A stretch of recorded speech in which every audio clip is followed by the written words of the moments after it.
Hello, everybody. Green Effect Podcast, Season 3, Episode 38. All right, we are talking about one thing and one thing only because there is a lot of material to talk about.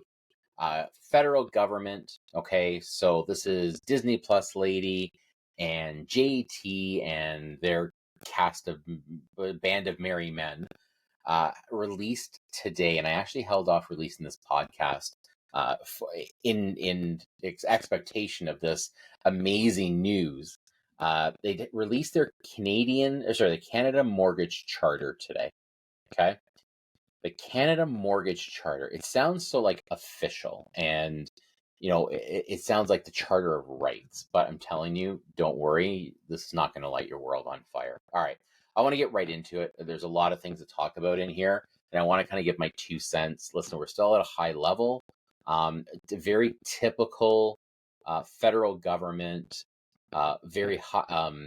Nothing really specific coming. It's coming in the next few months, or we're planning to do this. Nothing really spectacular from a huge change perspective. So, first thing I've got to say, I was reading through the actual report that they released, their fall economic outlook, and I got to say, I expected a report with these type of statistics and data to be very mellow, very present the data, and that's it, right? Don't give me how you feel or what you think. But I'm reading this and I'm like, here's one sentence.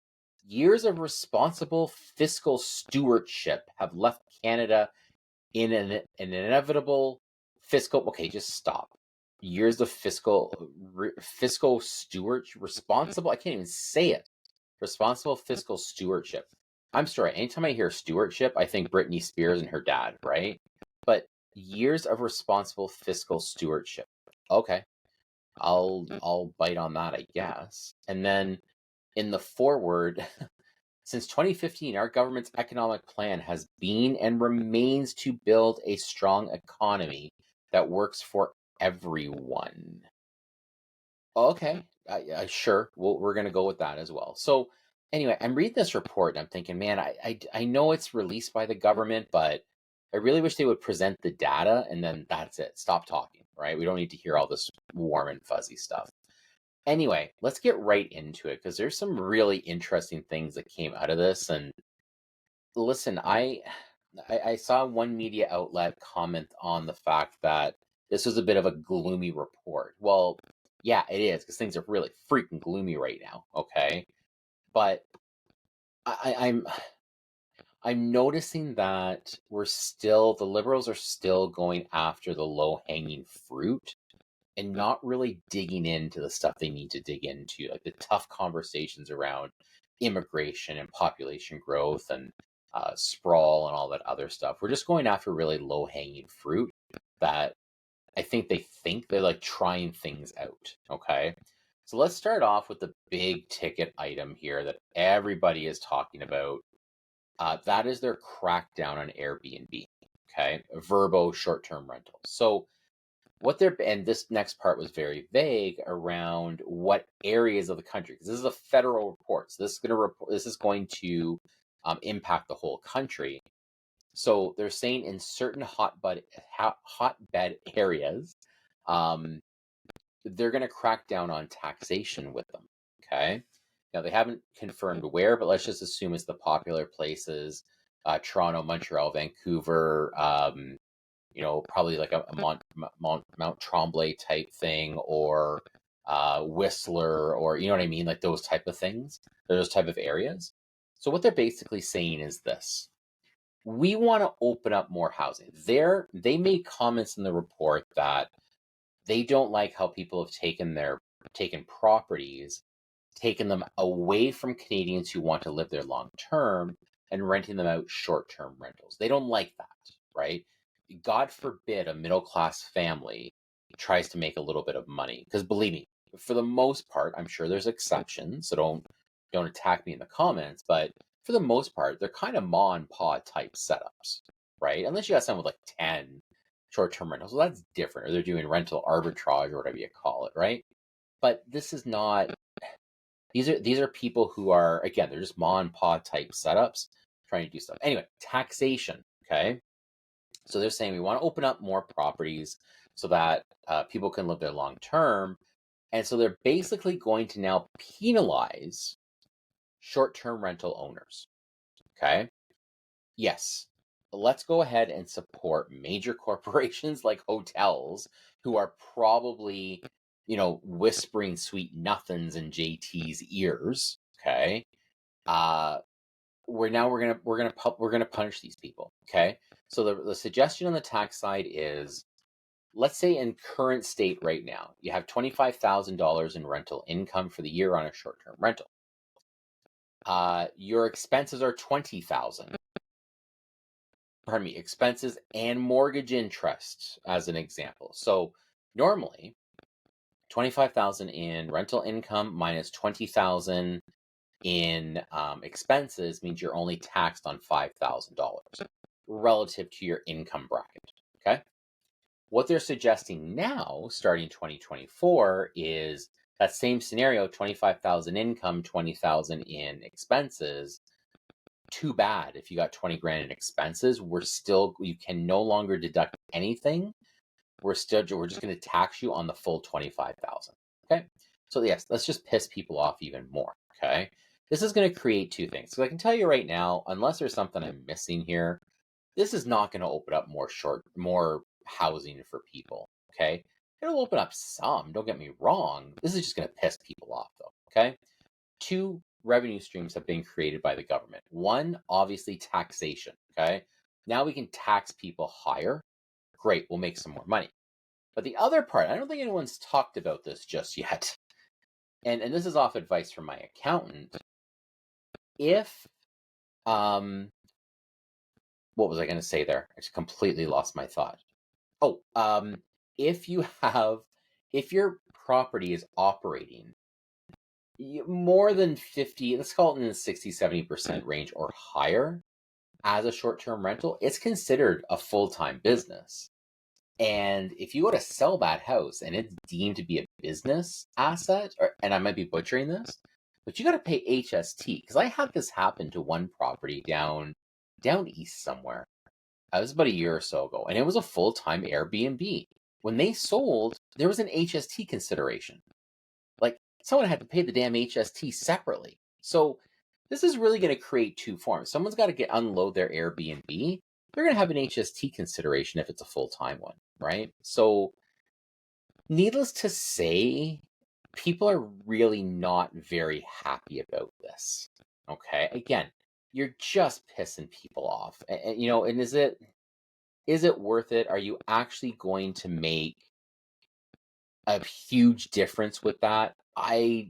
Sadly, I just don't think so. But hey, let's just see what happens here. Okay. Next interesting thing, and this is kind of bundled into two. So, I don't know how to feel about this next one. I won't lie. So, Ottawa's going to make 15. Oh, that's my thing saying go to bed. They're going to make $15 billion available in new loan funding under the Apartment Construction Loan Program. That sounds amazing. Let's do some math. The program is expected to deliver 101,000 new homes by 2031, 2032. That's like 8-9 years away. Okay, that sounds pretty good. 101,000 homes. Well, this isn't Ontario only. It's federal. Now, let's say we take this amazing new whatever. Let's say over the next 8 years, 101,000 new homes. Okay, because everything in new construction is built on time, right? Yeah. Believe me, I grew up in Toronto when they were trying to put in the Shepherd subway. Nothing gets built on time. So 101,000 new homes. You're going to hear my calculator. 101,000 new homes. Let's go divide it by 8. So per year, that's 12,625,000 homes nationally. 10 provinces, 3 territories. If I'm wrong, guys, I haven't taken geography since grade 9, which I don't want to tell you how long ago that was, but let's say there's 13 provinces / territories. Okay, everybody wants their even slice. 12,625 divided by 13. This is exciting. Every year for the next 8 years, every province gets 971 new homes. I know in Ontario and even BC, this is going to make it so much better. So dig down on the numbers. Numbers look, 101,000 new homes. Yeah, well, they're not going in freaking Kitchener-Waterloo. They're going across everywhere, okay? Make sure you read down on the numbers just to really put things in perspective, okay? Oh yeah, okay, and then this has come up before. So it's interesting because it almost sounds like just a line that they threw in here. And let me tell you what I'm trying to explain here. The charter calls on lenders, please, pretty please, to allow temporary extensions to amortization periods for homeowners stretched thin, waive fees and costs that institutions might otherwise charge for relief measures, and give mortgage holders the option of making lump sum payments or selling their homes without mortgage prepayment penalties. Well, that's nice of the government, right? Again, let's piss more people off. Let's piss off the banks now, right? Because I bet you there's a bunch of clients right now reading that saying, hey, Mr. CIBC, what's going on? Yeah, the government says you're supposed to be waiving my penalty, so I'm going to break out of my mortgage, if you don't mind, to go somewhere else, and I don't want you to charge me a penalty.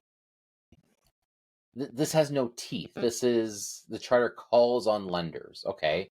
Party on. What does that mean? Okay? Again, it just sounds like a soundbite. We've heard this before. Is it actually happening? Is it not happening? Okay. What else did I want to? Oh, yeah. Apparently, we owe some money. Okay. So, understanding the government still wants to spend money. Okay. It has run a deficit every single year since it was elected. Okay. These guys spend more money than they bring in. Let's just call it what it is. Okay. So just listen to these staggering numbers. I mean, staggering. With interest rates at a 20-year high, the cost to borrow all that money. Okay, let's just go. What was the exact amount they owe? They owe a lot of money, guys. It doesn't matter. The amount of the cost to borrow all that money spiked from 20 billion. That's just freaking interest. Okay, 20 billion in 2020, 2021 to 46.5, not to miss any money, billion in this fiscal year. Carrying the debt is expected to cost the federal treasury 60.7 billion in 2028, 2029, according to this economic statement. This means the debt service charges are actually the biggest expense on the federal balance sheet. Whoa. So, yeah, we owe a little bit of money. We keep spending, so it's not going down anytime soon. But she basically said, guys, we owe a lot of freaking money, and the interest is a little bit high. But hold on a second. Whoa. So remains to build a strong economy. What was the other thing they said? They said one other thing. Years of responsible fiscal stewardship. Who's been running the country? Britney Spears' dad? Like, it's just nuts. It's crazy to read this and then have this crazy, sad economic outlook come up. Nuts. Okay. What else is in here that we need to talk about? I think those are the big things. There's not... I've read through a whole bunch of stuff. They also talked about CMHC estimates the country needs to build 3.5 million more home units by 2030. Wait, what? I thought we were doing only 101,000 homes. That's a lot shorter than 3.5 million. I'm not sure if anyone told them that, but not a lot more. Really, it just kind of gave a bit of a What are we looking at? What's going to happen? No teeth to anything. I bet you there'll be teeth to the Airbnb part, the short-term rentals, but hey, who knows? Let's see. All right, moving on down. Not moving on up, moving on down. Just really briefly, inflation went down. Down to 3.1% from 3.8, very much in line with the Bank of Canada expectations, which if they're happy, we are all happy. What we noticed is definitely a decline in gas. So if you've been to a local gas station, you know fuel costs are down. Okay, so that was the big thing that kept it down overall. However, grocery prices, yes, they have decelerated, but they're still silly high. It's still way too expensive at the grocery store. And then, of course, shelter, right? So there was some slowing in the shelter cost, but we're still seeing increases in overall rent. Obviously, mortgage expenses as mortgages come up for renewal, but that's the main stuff out of the inflation. It's funny with this whole housing charter thing today. Inflation kind of got a bit of a backseat, but it's good. Hey, listen, as long as it's going down, that's really what this is, right? It's a step in the right direction. But guys, like our cost of living is still through the roof. Yes, there's some deceleration, but we're just not there yet. So I'm always asked the question, is he going to raise rates again? Man, I still think my gut tells me December, we're going to see another rate increase. I don't know what it is. Call me crazy or call me worse. I'm sure you will, but I know everyone's saying he's not going to raise rates. He's not going to raise rates. I get it, but I still think we got one more coming. I just don't think he can't one more time. Just my thought. Cancel your subscription. I don't care, but that's what I'm seeing here. Okay. Anyway, like I said, I was going to keep it simple. I want to talk about this Canada Mortgage Charter. Okay, talked a bit about inflation. If you have questions, hey, let me know. Remember, 5 stars, like me, love me, follow me, desire me, want me, whatever.